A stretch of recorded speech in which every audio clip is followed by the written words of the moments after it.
Antarctica دنیا کا سرد ترین، خشک ترین اور ہوادار ترین براعظم۔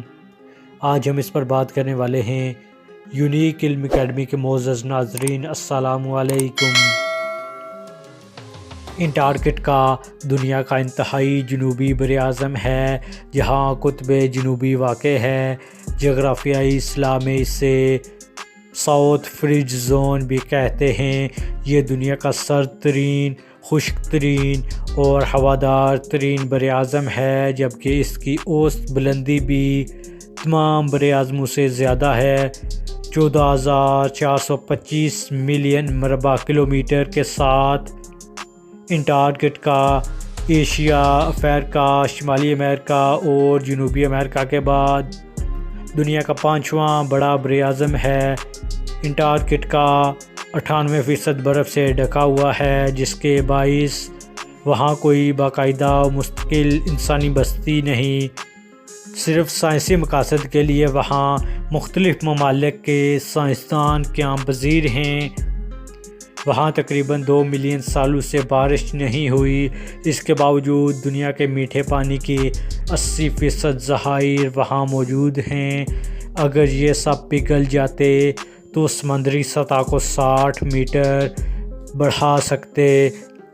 انٹارکٹیکا یونانی لفظ انٹراکٹیکوس سے نکلا ہے، جس کا مطلب آرکٹک کے مد مقابل۔ اس براعظم کو پہلی بار روسی جہاز راں میخائیل اور فابیان نے دیکھا۔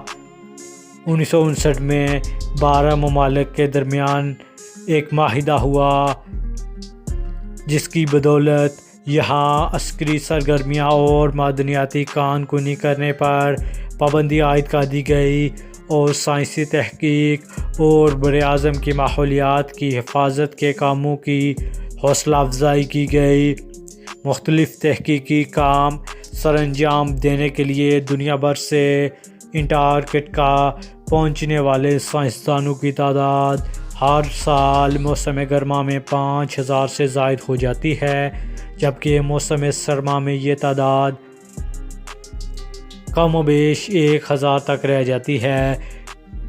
انٹارکٹیکا کی بلند ترین چوٹی ونسن ماسف ہے، جس کی بلندی 4,892 میٹر یعنی 16,050 فٹ ہے۔ یہ دنیا کا سرد ترین مقام ہے اور سب سے کم بارش بھی یہیں ہوتی ہے۔ یہاں کم سے کم درجہ حرارت -80 سے -90 ڈگری گریڈ تک پہنچ جاتا ہے۔ موسم گرما میں ساحلی علاقوں پر زیادہ سے زیادہ درجہ حرارت 5 سے 15 ڈگری سینٹی گریڈ کے درمیان رہتا ہے۔ بارشوں میں کمی کا اندازہ اس بات سے لگایا جا سکتا ہے کہ قطب جنوبی پر سال میں 10 سینٹی میٹر سے بھی کم بارش ہوتی ہے۔ پاکستان نے مشرقی انٹارکٹیکا میں تحقیق کے لیے 1991 عیسوی میں ایک اسٹیشن قائم کیا، جس کا نام جنا انٹارکٹیکا اسٹیشن ہے۔